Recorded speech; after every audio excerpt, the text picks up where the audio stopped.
हमारा आज का टॉपिक है नील विद्रोह। तो नील विद्रोह क्या था? बंगाल के कृषकों ने 1859 ईस्वी में अपने खेतों में नील न उगाने का निर्णय लेकर नील बागान मालिकों तथा उनके हितैषी अंग्रेजी प्रशासन के खिलाफ में एक विद्रोह किया। उसे ही नील विद्रोह कहते हैं।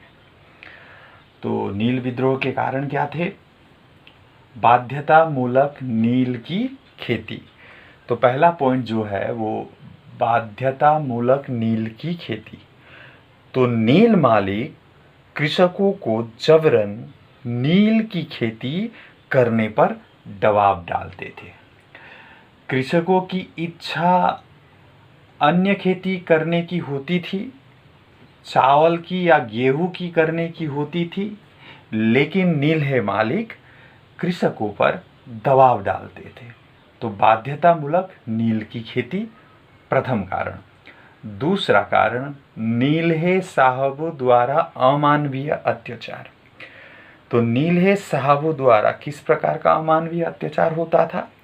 नीलहे साहब अपने हुष्ट-पुष्ट या हष्ट-पुष्ट असामाजिक तत्वों, यूं कहेंगे उनके गुंडों के द्वारा कृषकों पर अपहरण करके उन्हें कोड़े मारकर हो, बच्चों और महिलाओं को पीट कर हो, लूटपाट करके हो, घर फसल जलाकर हो, अनेक अकथनीय और अवर्णनीय जो शारीरिक यातनाएं देकर हो, कृषकों को नील की खेती करने पर मजबूर करते थे, विवश करते थे। तो अमानवीय अत्याचार।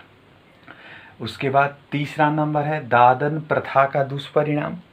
परीक्षा में अक्सर पूछा जाता है कि दादन प्रथा क्या है। दादन प्रथा एक ऐसी प्रथा थी जिसमें नीलहे उत्पादक या नीलहे साहब कृषकों को नील की खेती करने के लिए अग्रिम में कुछ रुपए दिया करते थे, अग्रिम राशि दिया करते थे। तो नील उत्पादक अल्प राशि कृषकों को अग्रिम देकर उनसे अनुबंध करवा लेते थे और अनुबंध पर हस्ताक्षर या अंगूठा लगवा देते थे और छल पूर्वक इस अनुबंध में नील का बाजार भाव से बहुत कम मूल्य अंकित करवाते थे।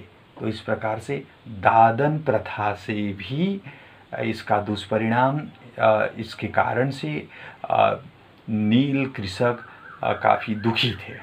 1830 ईस्वी का पंचम कानून। 1830 ईस्वी में लॉर्ड विलियम बेंटिंग ने पंचम अधिनियम पारित किया। यह क्या था पंचम अधिनियम? पंचम अधिनियम यह था कि इस अधिनियम के अंतर्गत क्या था? यदि कोई कृषक अनुबंध करके नील की खेती करने से इनकार करेगा या करता है तो उसके विरुद्ध में आपराधिक मुकदमा चलेगा।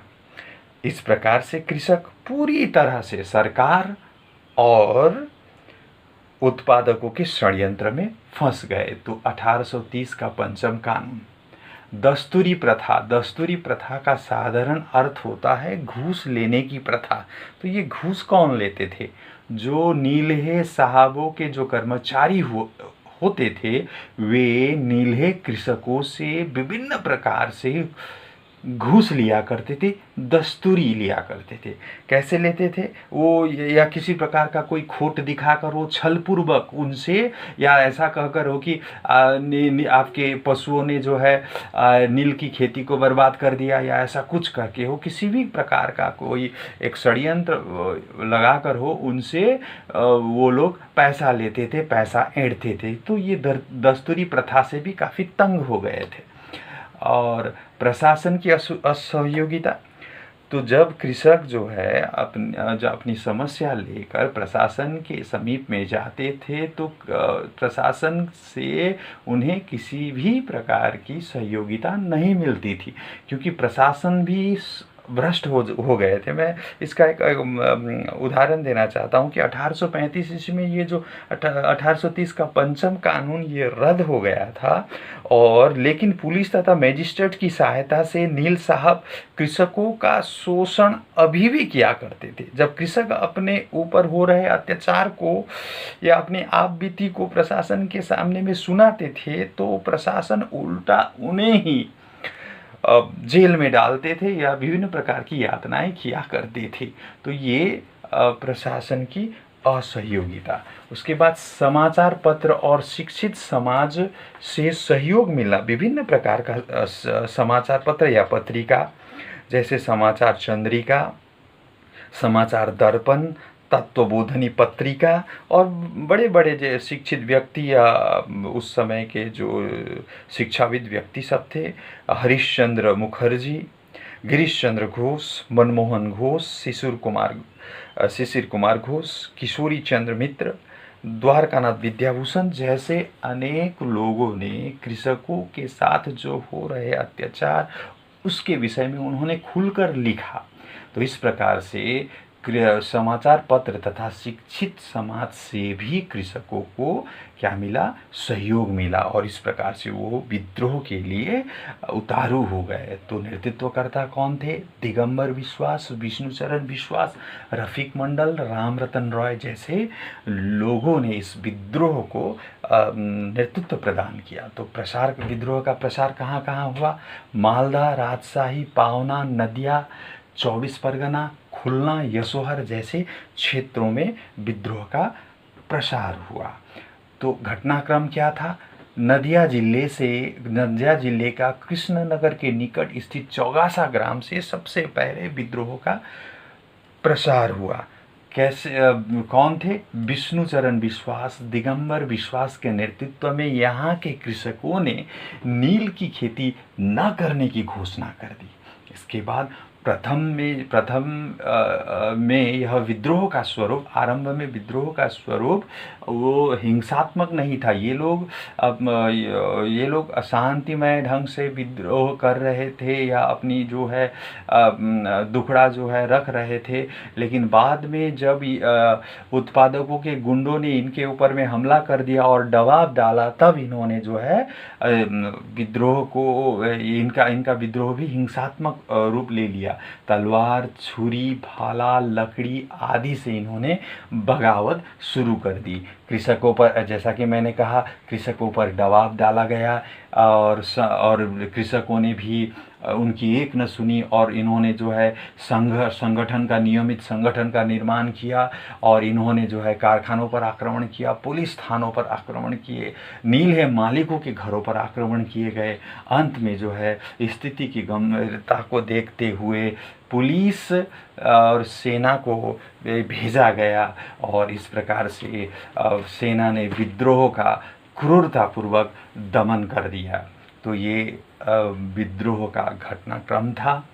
और विद्रोह का महत्व क्या था? नील आयोग का गठन 1860 ईस्वी में। तो नील कृषकों के साथ या उनके ऊपर हो रहे अत्याचार या शोषण की जानकारी या निरीक्षण करने के लिए एक आयोग का गठन किया गया 1860 ईस्वी में। और इस आयोग ने स्पष्ट रूप से कह दिया कि वास्तव में नील कृषकों के साथ में अत्याचार हुआ है और इसी आयोग की सिफारिश के अनुसार से जबरन जो नील की खेती जो करने की जो प्रणाली थी या प्रथा थी उसको खत्म कर दिया गया। राष्ट्रीयता के विकास में सहायक यह आंदोलन देश में राष्ट्रीयता के विकास में एक सहायक सिद्ध हुआ। ये एक प्रकार से कहेंगे संगठित विद्रोह था, जो कहा जाता है कि 60 लाख से भी अधिक कृषकों ने इस विद्रोह में भाग लिया था। तो ये पूर्ण रूपेण एक संगठित विद्रोह था और हिंदू मुस्लिम एकता में बल यहाँ देखने को मिला। दोनों हिंदू और मुस्लिम दोनों वर्ग के कृषकों ने जो है इस आंदोलन पर बढ़ चढ़कर भाग लिया और ईसाई मिशनरियों द्वारा कृषकों को समर्थन। तो पहली बार ऐसा हुआ कि ईसाई मिशनरियों ने भी खुलकर कृषकों का साथ दिया। उन्होंने भी कहा कि वास्तव में नील कृषकों के साथ में अत्याचार हुआ है। तो इस प्रकार से यह था नील विद्रोह।